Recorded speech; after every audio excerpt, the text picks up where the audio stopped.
Hello, we're the Strikers. I'm Dries. And I'm Jente. And we are standing in front of the chateau de La Ferté-Milon. As you can see, it looks mighty impressive, though there's only one half of it left. Well, left. Maybe the second half wasn't even built. Louis de Orléans completely wiped away the original castle that stood here, and he wanted to build a new castle, which he did, but then he got unalived forcefully, and building just stopped in 1407. Yeah, so they never completed the castle actually. Let's check it out. La Ferté-Milon is a municipality located in the Aisne department in northern France. The castle rises above the town on top of a hill near the river Lourcq. The name of the town derives from the Latin Firmitatem Milonis, meaning a strong place or castle owned by Milon.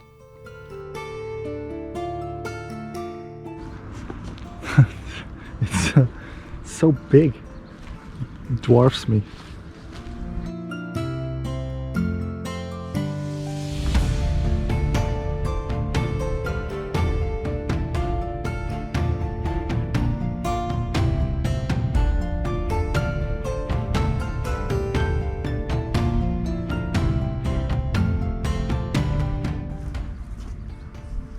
I'm annoyed how there's a decoration on the inside here, but on the outside there. Is that annoying you? It's annoying me. Thank God they stopped building.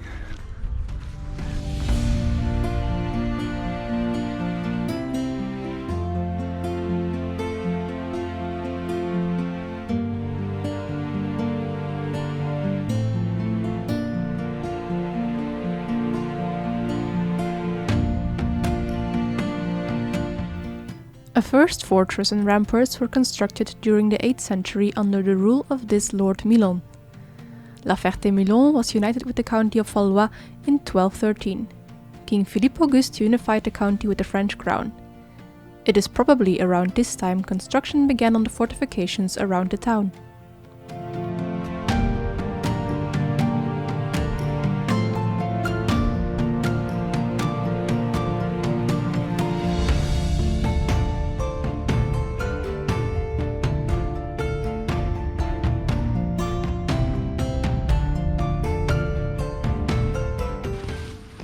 This is Jente.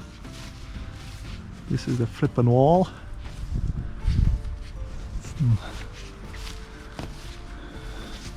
30 meters.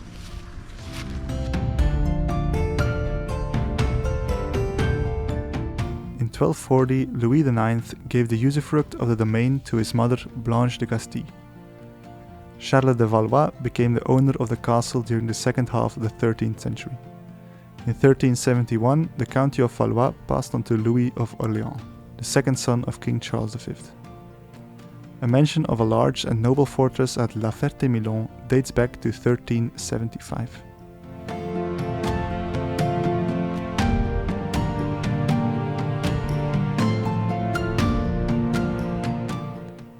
The fortress must not have been large or noble enough, because in 1393 Louis of Orléans dismantled the old castle and began construction on a new one.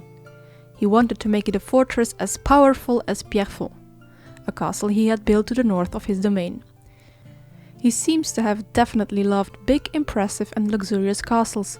We visited the beautiful castle of Pierrefonds a couple of videos ago. Check out the card in the top right or the link in the description if you're interested.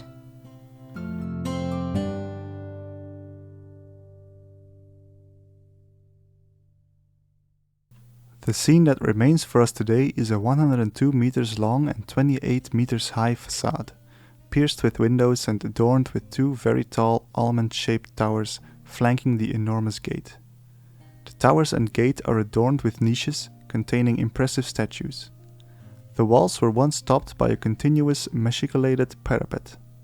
The whole castle facade was inserted into the pre-existing medieval city walls.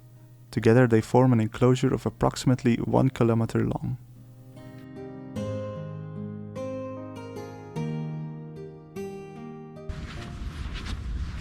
I guess these metal thingies outline where the rest of the castle would have been.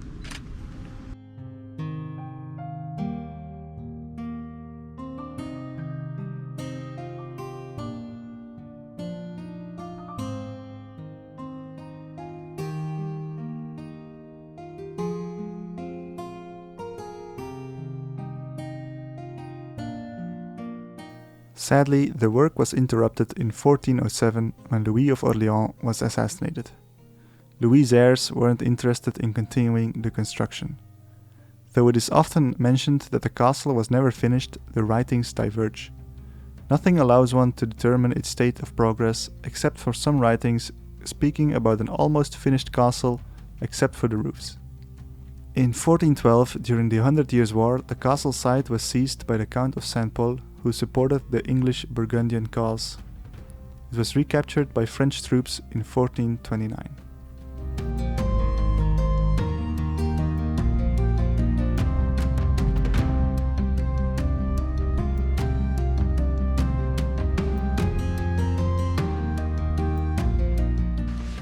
A nice place to sit by the window.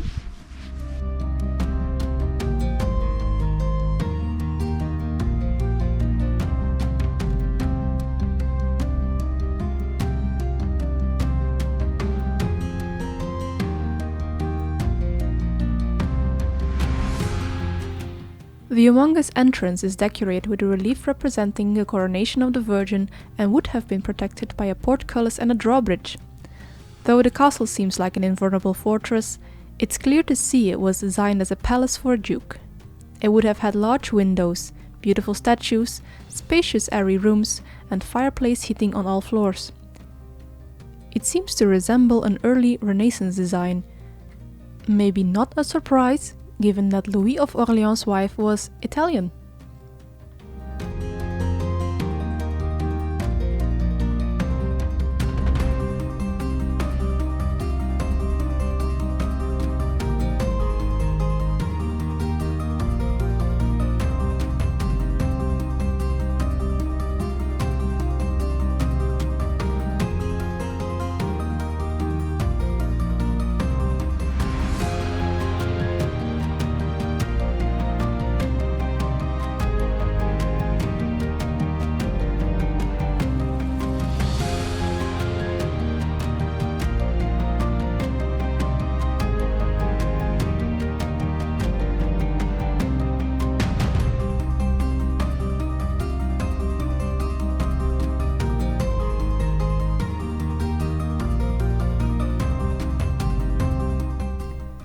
During the wars of religion in the 16th century, the inhabitants of La Ferté-Milon sought a protector against the various bands of brigands roaming around.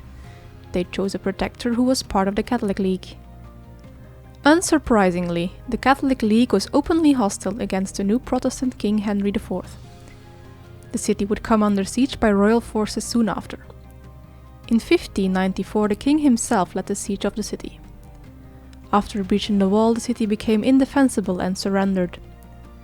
Henry IV wanted to remove possible stronghold that could pose a threat to his power and ordered the dismantling of the castle and its city ramparts, leaving us the remains we see today.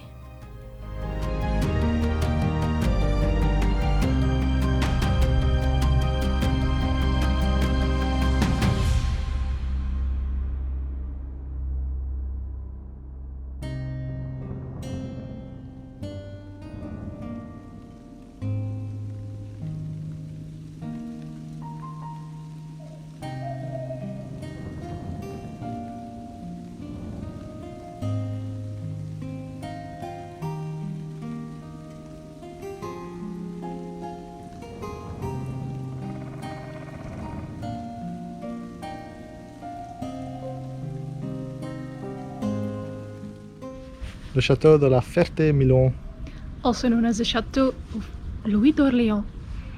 is impressive. We'll go on to the subjective arbitrary castle score, and I'll go for a 6. There's no information, we can't really go anywhere, I can touch it, but yeah, just the sheer size of the walls gave it for me, I gave it a 6 for that. You? I give it a 7. Because of some of the nice decorations you can still see. You know, I'm a big fan of decorations on castles. And it is indeed, we only see the front wall, but the front wall is massive. It's huge. I don't know, I just like it. 7. It's a good score for this one. Right, a 6 and a 7. We were the History Hikers. Thank you for watching. Give us some YouTube stuff. Like, comment, subscribe and all that good YouTube stuff if you have enjoyed this video. Thank you. Bye. Bye!